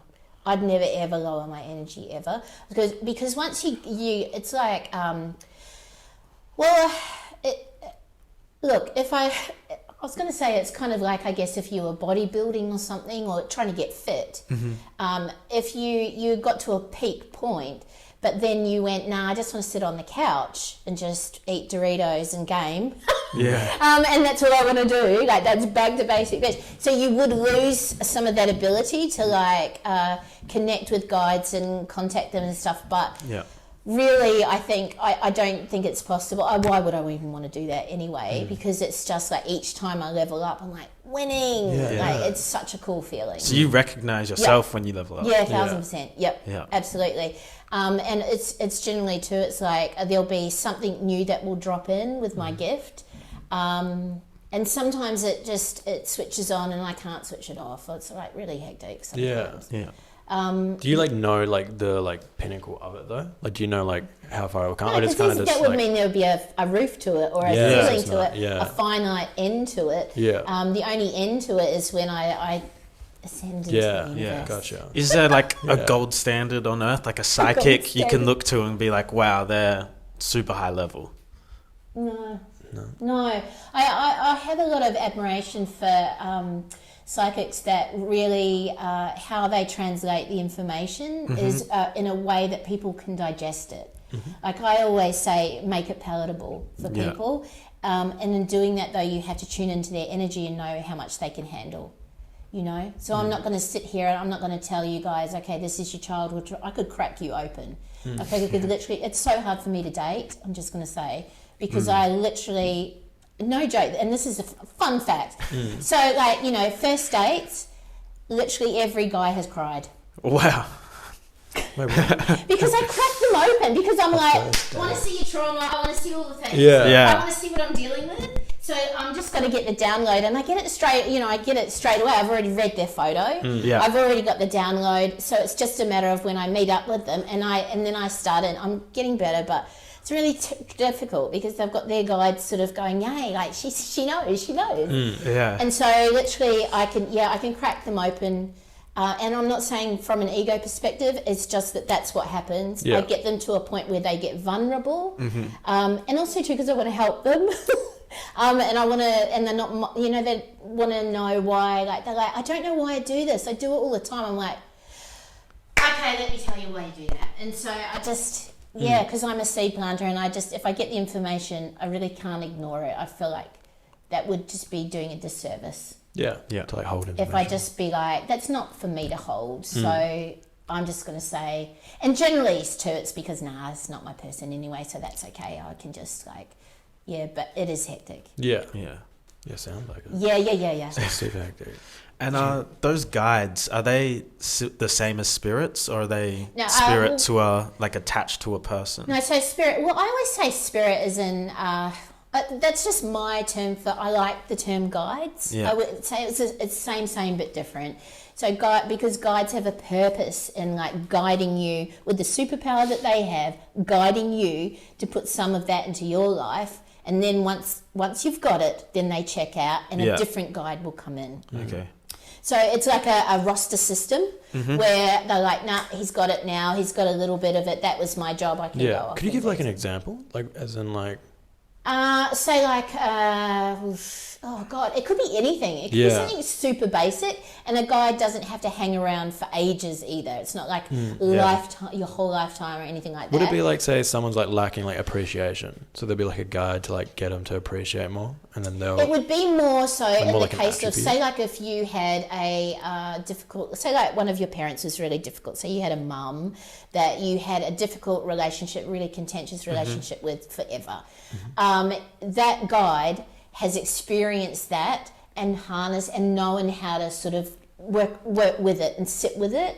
That would be their superpower of, I know how I know what a difficult mother is. I know this is what I did in that life, and then they know how to guide. They can guide you a little bit in doing that. So that sometimes when they guide, they'll just drop an idea into your head. They'll be like, "Where did that come from?" That's a guide. When you're like, how did I even know that? I don't know how I know that. You know, like that's a guide. Things that you just don't know how you knew. And then stuff like you just happen to be at a place one day and you happen to buy the thing, do the thing, or connect with that person that you needed to talk to. Those are guides. Just go there. Would you just go there? They all kind of rally together and kind of push you. You know, just will guide you. They don't push. Sometimes they get a bit. That was pushy. like the coconut man in Vietnam. A Bit guide pushy? showed me the world's evil, not evil. there was a guy in Vietnam, and I went to go buy coconuts, and I thought he was just gifting me some coconuts, and he was all happy. And then as soon as he handed me the coconuts and I took a sip, he got like really angry and was like, "Pay me!" And I was like, "Oh!" And then instantly I was just like, "Man, what is this?" Set up. Yeah, I know. I was like, I got set up, but then it was alright. Scam. Well, the more that you go through life and you're mindful, you start to like the blinkers come off and you're like, why am I doing this instead of just doing shit? Being on autopilot. That's my job, is to try and slow down that autopilot so that you just come into your body and make more mindful decisions and intentions. So you can just get through lessons quicker.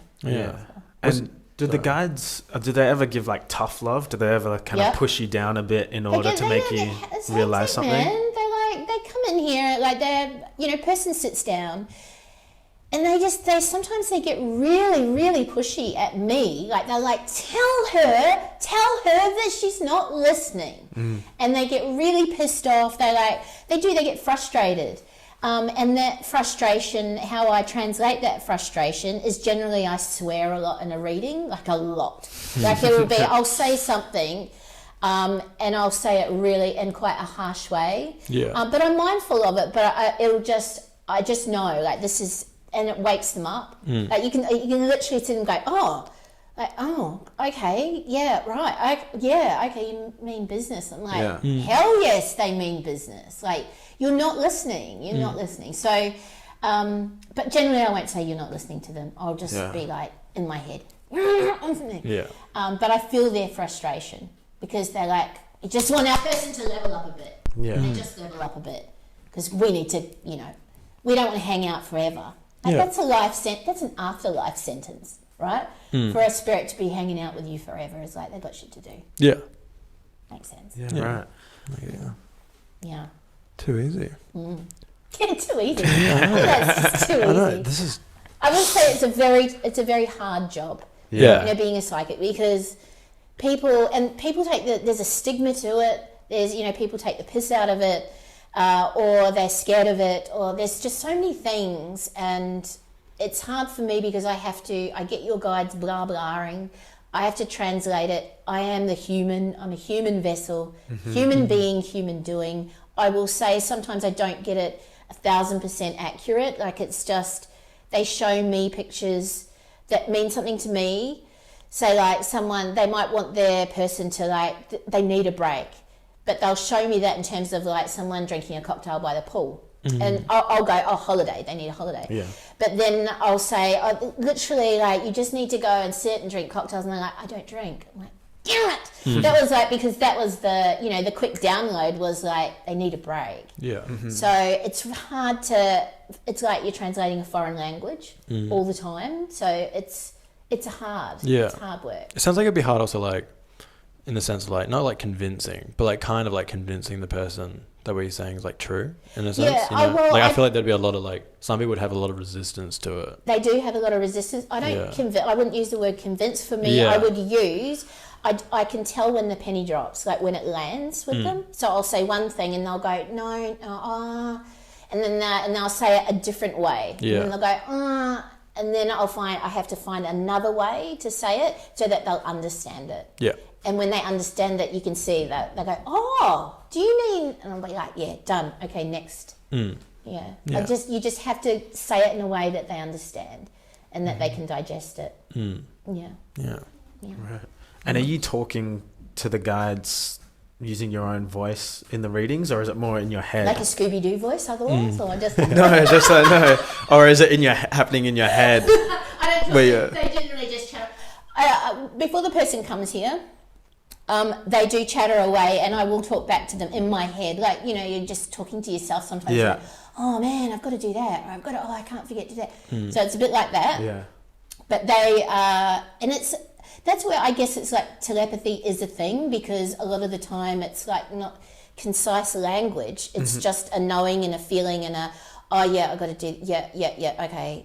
But generally I will sit there in a reading as well when the person is talking and their guides are calling bullshit on what they're saying. That happens pretty much in every reading, where the person goes, because I like to do this, and the guide's like, bullshit, we're just going to call that. And I'm like, yeah, I do that a bit. It just kind of comes out. I'm like, I got it, yeah. But not loud, and it's not a showmanship thing, but I do sometimes just verbalize it. Like, yeah. And I'll sort of, I know I look up and I do that, and people like sometimes they sit there and they're like, what did they say? And I'm like, no, and I just keep going on because, I don't want to do that showmanship thing, but it's just translating, and sometimes it just comes out verbally as me trying to like just stop and listen to them as well at the same time as that person's talking. So I've got the guides and I've got the person talking at the same time. Yeah, it'd be a lot. It's a lot. It's a lot. Yeah. Is it really draining afterwards? The only draining ones are the people who are like, the walls are up and they're like, everything you tell, like more of a battle. No, and you just have to like find the way that they can understand it and digest it. And some people come and they literally, I only give them like 2 pieces of information that they've really, really got locked in, and the rest is just has to go by the, shelve it, because they haven't absorbed any of it. That's where the phone comes in handy, and they record it and listen to it in the car and re-listen. That helps a lot. And then, but I don't hold that information at all. Like, it's not for me to hold. So when people message me, which they do a lot, and say, oh my God, when you said that, remember when you said that? I'm like, no, I don't. I generally, it's just out of my head. I don't need to remember everybody's business. Yeah. It's not for me. But yeah, they always say, oh, you were spot on with that. That's good that you like do that, because I feel like a lot of people would be like, oh no, come back. And then I'll like tell you it again, kind of thing. No, I hate that shit, because like I want you to, and I actually get to the point, like I had a guy message me and said, I'm so sorry I haven't like been in contact, but I haven't done the things and I'm really worried because, I don't want to go back because like they think they're going to get in trouble because they haven't done the things. Yeah, I'm like, well, you will in a little bit, because I'm really like, dude, bro, you got to like, like dig in, do a little bit of the work. You can't expect your shit to change and just sit back and go, well, why isn't it working? Why isn't it? What? She was wrong. Yeah. She didn't nail it. It's like, come on now. Yeah. Responsibility, accountability, I'm all about it. Yeah. So, yeah. That's good. Yeah. Yeah. And you mentioned at the start you refer to yourself as a shapeshifter. Yeah. What are the other forms? Don't know. All I know for myself with energy is like it is a form of shape-shifting where I can just go and sit in the person's energy and feel into their body and feel like even sickness and stuff like that. When they say, and even that's tricky, because I've had that before where I'm like, ooh, there's something going on there. But I don't want to really sit in it. Like if they've got sickness, I don't want to really sit in that. But I will sort of push them towards looking at their health, and they'll go, oh yeah, I have been having like trouble breathing lately, and that's when I'll be like, you really got to start looking at your physicality and looking after yourself more, and let's look at why you're treating yourself like shit in the first place. So it's like ripples, it's like gets bigger and bigger. It's not just this one little issue. Like, there's more to it. It's always layers. So I'm all about that. Like, let's look at the bigger picture of why you're even treating yourself so badly in the first place. Always goes back to childhood. Yeah, always. And trauma. Trauma's massive. So literally I have, when people sit down for a reading, some people sit down and cry straight away. And they're like, oh my God, I never do this. It's just because the space is set up for them. Everything is tailored to them. Everything. Their guides, the downloads, all the things. It's all about them. So the nervous system recognizes it's a safe space, but in their head they're like, but I don't know this person. This is really disorientating. But the energy's set, and that it's all designed to like build, pull down the walls so that I can get in there. Shapeshift, get in there, dig around, go, what's going on? That's really important. Would you say you were going, coming here for like a psychic analysis? Would analysis, you say, well, very formal. Yeah. Yes. But is it like optimal to go to like different ones that have like different unique like abilities? Like you said, you're a shapeshifter. Readings. Yeah. So like, would it be like, I don't know what the other ones were. I forgot what they were. But like, say if you went to someone else about like, say like, I always think it's, people come here and they're at the start of their journey. And so, you'll come here and you'll get some direction, and then you'll need to go and do something like it's wherever you feel pulled or drawn to go, right? So you're on a quest. So for you, because you love a quest as well. So you'll be like, okay, now I'm going to go here, and I'm going to get a little bit here, and then I'm going to go there, and that'll put you on to the next person. And that's what your soul wants to do anyway. Your soul is like thirsty for that stuff, So it's a never ending, like a empty cup, and you're just filling up your cup with all your things. But absolutely, I would never go like, it's like going to the same hairdresser for years. You kind of need a change. Like you need to get a different perspective, different lessons. You won't get the same, you'll get the same lessons from the same person sometimes. But no, different, just different. But always, I just say to people, just go and do the things. Go and do some of the things or one of the things before you come back. That's really important. But the guides always tell me how long they need to leave it. Yeah. And some are like, no, come back in a month because whoosh. Like that was just the tip of the iceberg. You've got a lot. So it's literally kind of coaching someone through. Yeah. But some, I have joked, like some people have said, geez, I think, why don't you do like rewards cards where you get like a £10 pass? Well, I could do that. You can get like one free at the end or something. I don't know. Yeah. I don't want to cap it at that, but I like that people come and it's different every time. I never know. Like obviously, I'm like, oh, we talked about that last time. I wonder what's going on. But usually before they come, I already know what's pretty much know what's going on because I've already got the next download. So they come in and sit down. I go, so how's life? I always do that. I'm like, wow. So how's Mr. Something going? And they go, oh yeah, it's been a lot. It's been like really. It's like yes. Do you want to? Let's just start, shall we? So that's how it goes. Yeah. No, awesome.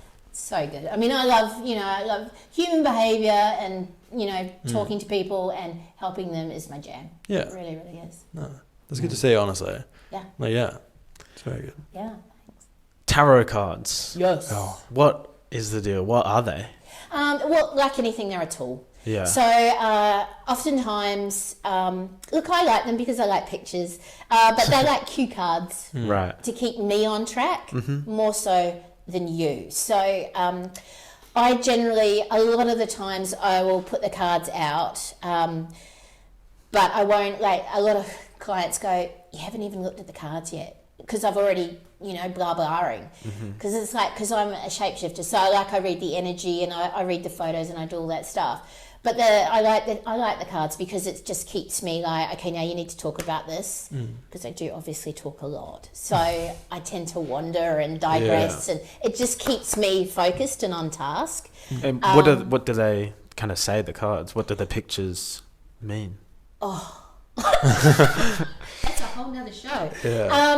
So look, okay, in a basic format, like so if you've got like the first card of the deck in the tarot deck is the Fool. So that's at the start of the journey, right? So, and depending on where he goes, and I do a certain spread, only the same spread I do, but if you get the Fool, depending on where he sits, like if he's like doing all the things and then he's like right in the middle, you're gonna fall in a hole and not make some great decisions, especially with the Fool. The Fool, it is the start of the journey. So, and then you've got Death, and I love Death. I love a good Death card because you want shit to change. Yeah. Death is change. It is only that. It is not, never, ever, ever is it about somebody dying. Okay. Never. Yeah. So I love a Death card. Like these are my favourite cards because I know that you are going to make a change. You're not just going to come here and go, and then nothing. And then come back and go, tell me like nothing happened last time or blah, blah, blah, blah. The Devil card, I love, like that card's super interesting. That's all about the ego. So, it's not like you've got the illustration of it, but it's the meanings underneath that. And the devil and the ego is really like the undoing. It is the devil sitting on your shoulder going, do that. Like you'll feel awesome. It's all the ego. The Tower is one of my favorite cards to get. It doesn't often come up a lot, but the Tower it's a picture of a tower. It's a picture of people falling in flames. It's epic. It's like so dramatic. But it is literally like throwing a grenade in your life. So depending on where that sits in the spread as well. If that's going to be sort of like that's the start of that's where you're at the moment, I know that you're really ready to burn shit down and let's go. That's like a real like, oh, your life is really going to change. You're not going to love it, but it's going to change. Yeah. So what other ones? There's just a ton. The Magician actually very rarely comes up.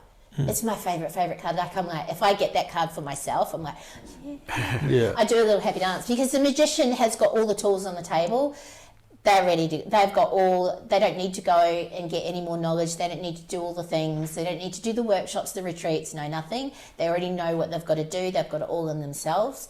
And they've got all the abilities. So depending on where the magician sits as well in the spread. Right. Cool. But this is John. Where did they like originate from? Jesus. It was designed, I couldn't give you the absolute details of that, but it was designed the illustrations were designed by a lady who should actually be famous for having done the standard Rider-Waite deck, tarot deck, but she is not famous. Who was famous was the guy that commissioned it. Right. Go figure. Yeah. Misogyny. So he became famous and put his name to that, but she didn't really. No, everyone's clueless. Oh, she did all the illustrations. She did all of it. She did the magic. She made it all happen. Yeah. But he just commissioned it. He just threw money at it. Yeah. And yet he put his name to it, and that's the most famous deck in the world today. Yeah, right. Kills me. Do they need to be like accredited to be like tarot card, like say a deck? I think that's the thing with the psychic industry. There's no real sort of accreditation, all of that stuff. There's just there's no law or there's no rules to live by. It's a very grey area. It's just how it is. Yeah. I don't think you can really you couldn't. I think I've read some psychics, they do belong to associations and all of that stuff. I don't know anything about that. Yeah. I don't know. I've never been interested in getting validation or recognition or, I don't know. I don't care about it. I'm like, next person, keep reading. As long as my intention is really, really pure, super pure, and I keep evolving and I walk the talk. That's all I care about. Yeah. I have to walk the talk. I will not tell anybody or not give them advice if it's not come from like all the downloads that I've got, the stuff that I've learned in my life, all the psychic stuff. If it's not a big combination, I don't really feel the inner knowing. It's just I've got to walk the talk with it. Yeah, I will not give people bullshit advice. Yeah. Refuse. So there would be like a variety of decks then, in a sense? Yeah, there's tons. Yeah. And there's like oracle decks where you can just like pull like 3 cards or 2 cards or whatever. I don't tend to. I do have the only oracle deck I have is from New Zealand. Sorry, my dog. It's from New Zealand, and that's only my one rule is that nobody touches that one. I usually don't care about anything else, but for some reason that's just a really super special one that I pull on behalf of the other person, but it's always spot on accurate. Gives me a really quick overview, and then they come in and they shuffle and do the others. Yeah. Have you ever laid out the cards and then realized that the cards were wrong for the person and kind of not laid them out and not got the right reading? No, I can't imagine there would never be a wrong. No, but never be a wrong. Is it how many times can you do it? Like say you did one, say for Cale, and you just threw out, I don't know how many cards it would be, but say it was 5 cards. And then that. Mine's like a whole story. Oh, right. Whole okay. thing. Yeah. Okay. Well, say you threw out all the cards. Are you able to take them back in and do it straight away again? No. So there's a limit. Because also too, I cleanse the decks. So after the reading, I will get the smudge out and I will smudge that energy out of that deck, because otherwise then you're just it's already got the energy on it, and so it won't be accurate to get a fresh perspective or a fresh read.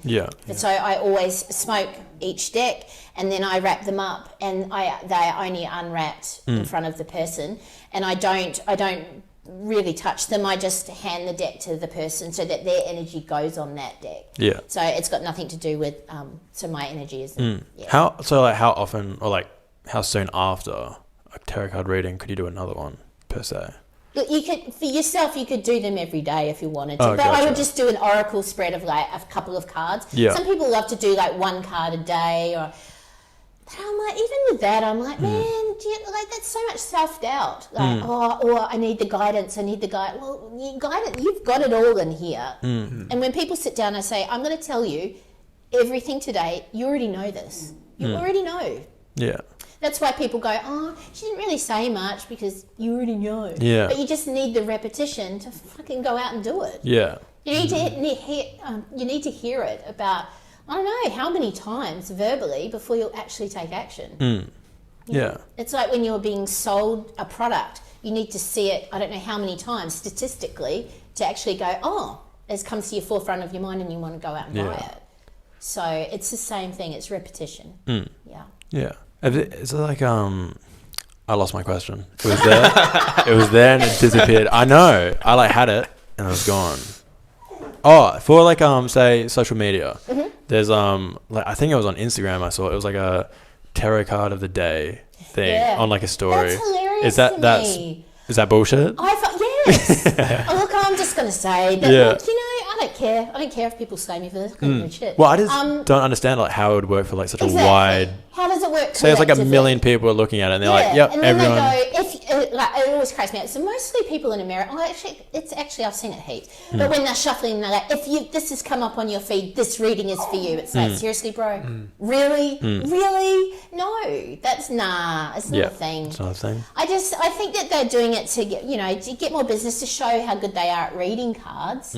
But it's not for you. But it's like when you read star signs back in my day in the newspaper, you know, and you go, oh my God, it's like, you know, I'm Sagittarius and it's like, it's a thing today and, you know, nah. Yeah. There's no way you can collectively, or when you just say to someone, what's your sign? That's hilarious because you're not necessarily, you know, I don't present as Sagittarius at all, but that's a whole nother, astrologically, there's a lot of other stuff that goes into it, like your rising and all that stuff. So I don't present as Sagittarius, but that's my star sign. Yeah. My sun sign. So no, I don't put any stock into those readings of the day. But if they sort of say something and you resonate with it, how bad can that be? You know, really? But the whole, if it's like, stay away from this today. I find they're very like broad. It'd be like, too broad. it'd be like, you have like a good day or something. Or like something good will happen in your day. Yeah. And you're like, well, yeah, like, you hope so. Or wear red. It's like, oh, that's funny. I've never heard those. But, you know, or just, I don't know, just some random stuff. It's just, nah. Nah, but if it's good, I don't discount that at all. Like if you sort of get something out of that and go, wow, that really speaks to me because I've been whatever. That's anything that really speaks to you is awesome. Yeah. And maybe you'll, you know, use it and be more mindful and who knows. But I don't, nah. And I get a lot of people, like even my friends are like, oh, you should follow such and such. I'm like, nah, I can't do it. Yeah. It just literally makes me cringe on the inside. Yeah. No. Can you scroll through Instagram and see like photos of people, or is it always just like energy?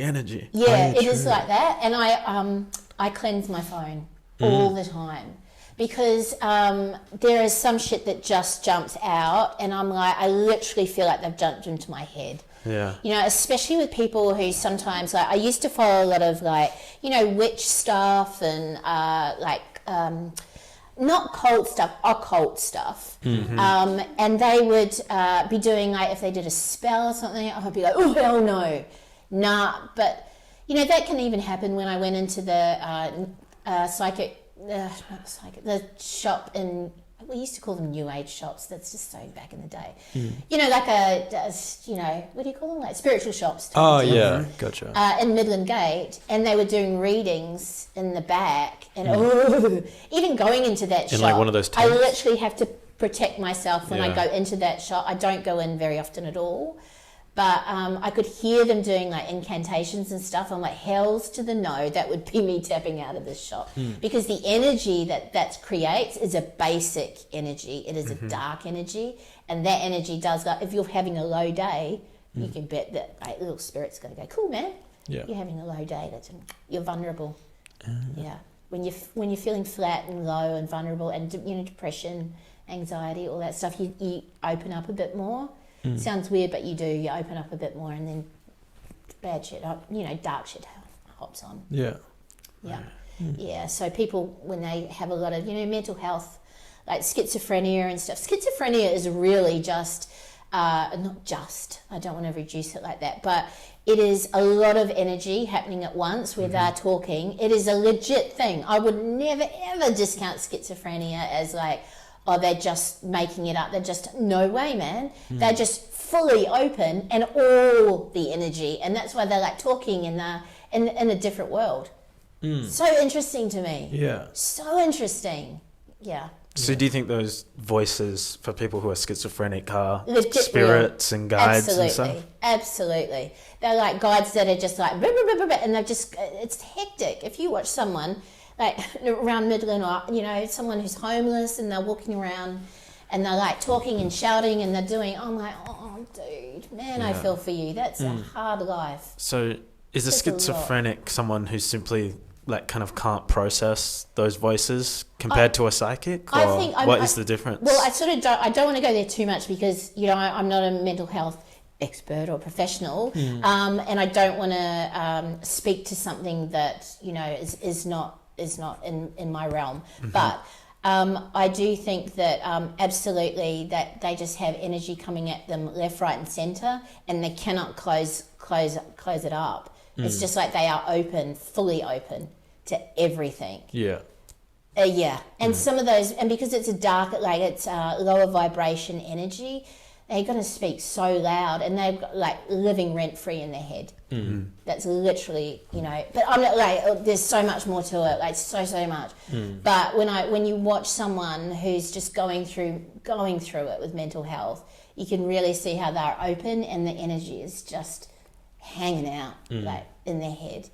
So, and you know for yourself, like, you know, with depression and anxiety, which both of you get, I'm just going to say, but just sort of something not hectic, it's not hardcore as hell, but you know, you both have experienced it, whether you know it or not.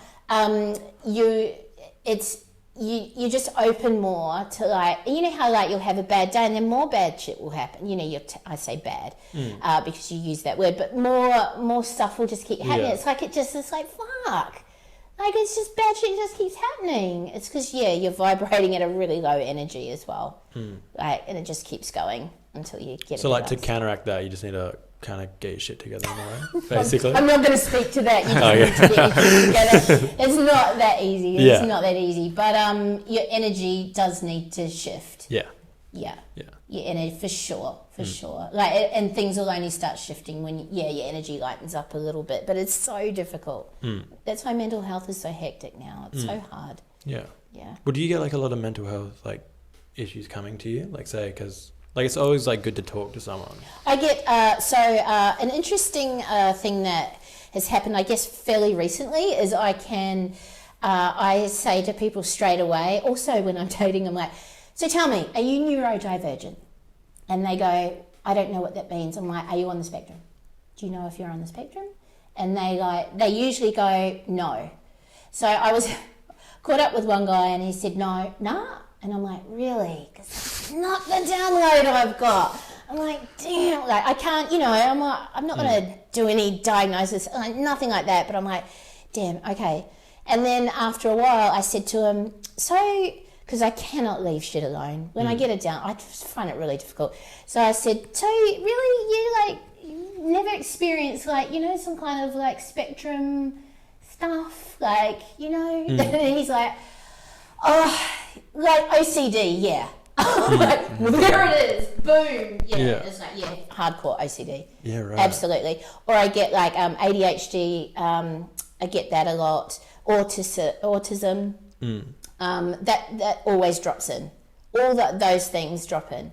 But I cannot say that is something I will not actually say to them, you are this. Yeah. I will never, ever say that.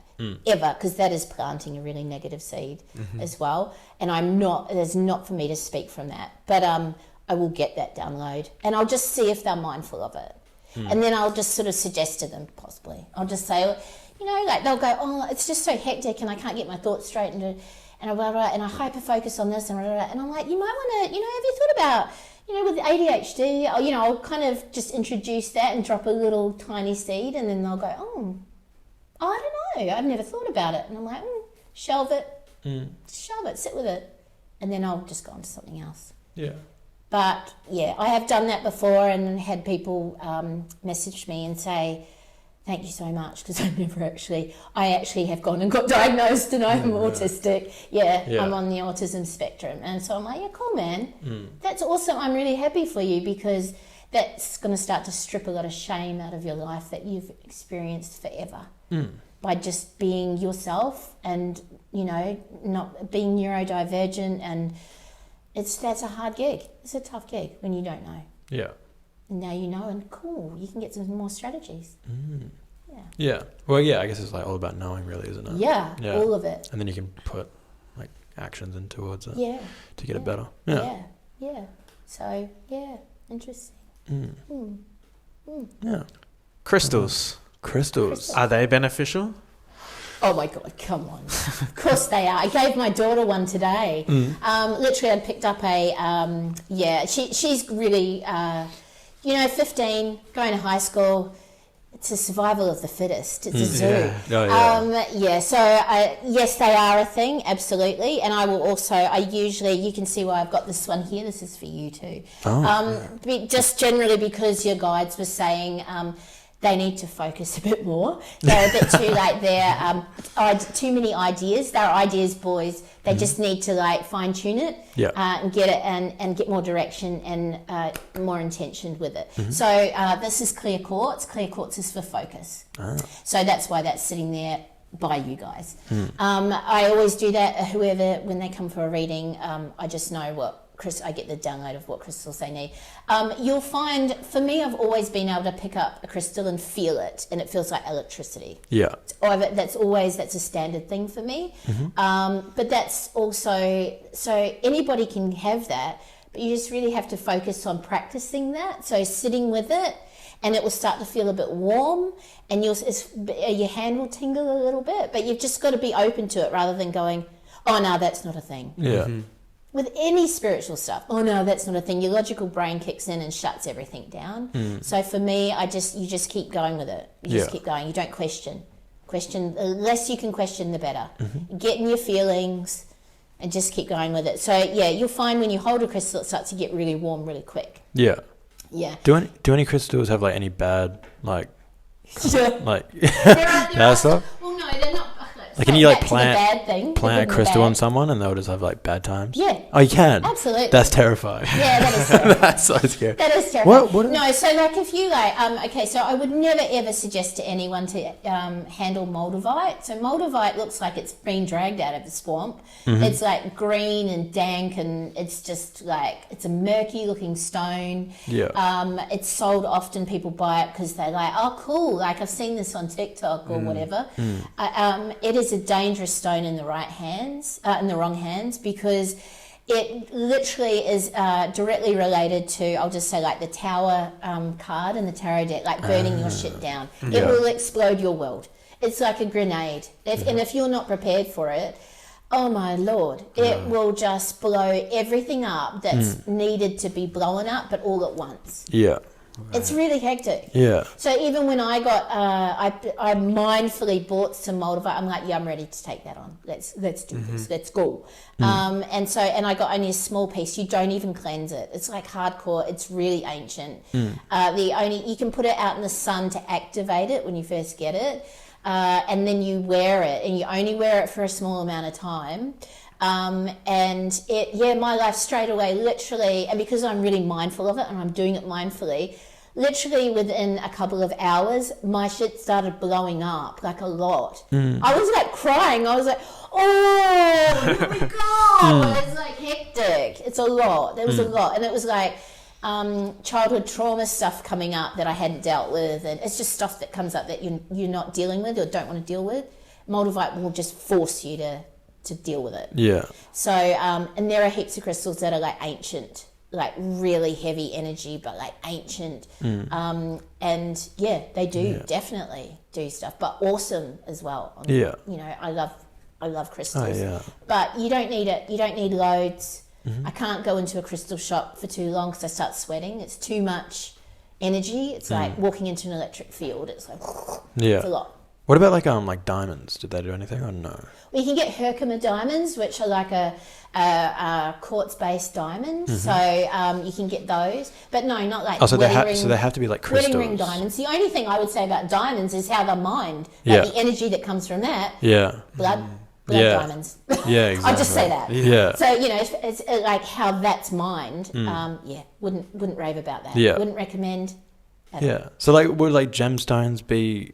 That's the same thing as crystals. Yeah, so they don't you're have... talking about emeralds and things Yeah, like that. do they hold anything or no? No, I think they're aesthetically, I think they're beautiful, but I think that they've been mined to the living Jesus out of them, and everything's gone out of them. They're not intentioned for that. Yeah. So we know that as humans, we know that an emerald is not an intentioned thing for spiritual or to evolve or to feel anything. It's aesthetically to look beautiful. So we know that. It's a thing. It's a well-known thing as humans. So, but we put stock into crystals, and that's because they come from deep in the earth and take so much to be mined out. And then, they all have a purpose. They also, like I was at a friend's yesterday, I walked past, she had a chunk of rose quartz, and I went, "You need to cleanse that." And she went, and because I can, I just can see it. So, and she goes, "Oh my God, yes, because it's just sitting there waiting to be cleansed." So, you can see because the crystal gets flatter. It doesn't look sparkly anymore. It looks dull. It looks darker. There's a whole vibe. Yeah. Crystals are like little energy batteries, and once you run them down, you need to cleanse them and charge them again. And would cleansing them just be like smoking? Yes, smoke or water, but depending on what type of crystal. Yeah. Mm-hmm. Can you ruin a crystal? Yeah, you can. Oh, okay. If they're like a porous crystal and you put it in water. Yeah. Yeah. And I've even done that. I put all this anointing oil. I made this full thing, had this full ritual happening, and got this crystal and put it in there, and the oil just ruined the whole crystal. Damn, that was a cool crystal too. Yeah. But and then crystals disappear as well. Mm-hmm. So you could give a crystal to someone, and if it's not meant for them, it will go. It will be like, "See ya, not meant for you." Mm-hmm. So that happens a lot as well. That happens a lot with me, always has. Especially if people give me something and it'll just go. It'll just disappear. And I'll be like, "Yeah, cool, no worries. I don't want to keep something that's not for me anyway." Right. So I'd be wary about giving crystals as gifts because really the person should choose their own. Yeah. Really. Unless they're really struggling in something, and you could just give them rose quartz or just something that's to help support them, but generally, it's better to choose your own. Yeah. Gotcha. Yeah. And you must always cleanse them, regularly. If you wear crystals, you need to cleanse it every day. Oh. Because it absorbs all your energy and all the energy from everywhere, and it's if you don't have a shower, it's gross. And then you're walking around with just this stuck energy on you. Yeah. Won't do anything. Yeah. Bloody crystals. Yeah, bloody crystals. Love them though. Yeah. A lot of love for crystals. No, they're good. Yeah. Do you have any more questions? No, I can't think of any more questions. Which is astounding, really. I know. You've been hitting me for wow. I've been in the trenches of that. But Well, thank you so much. Yeah, thank you. It's been a pleasure. Did you want to where would people be able to find you if they did want to do? If they want to find me, Angie the Spiritual Gangster, because it's my vibe. Yeah. On Instagram or Facebook, really. Mm-hmm. But you can look me up on that. Yeah. Yeah, for Too sure. easy. For Awesome. Sure. And Awesome. just book through there and send me a message. Yeah, That's what sweet. everybody does. Yeah. Sends me a message and says, "Oh my God, I need help. Can you see me in an hour?" That's I'm it. Man. Yeah. Yeah. But I'm here for it. Well, depending. But, Yeah. That's it. But always here to help. That's always. Too easy. Well, thank you. Thank you so much. Pleasure. Thank you. Pleasure. Yeah. Thanks for having me on. No problem. Appreciate it. You're all right. Educating the masses. Yeah, that's it. The Cale and Zack podcast. Oh, yeah. Podcast.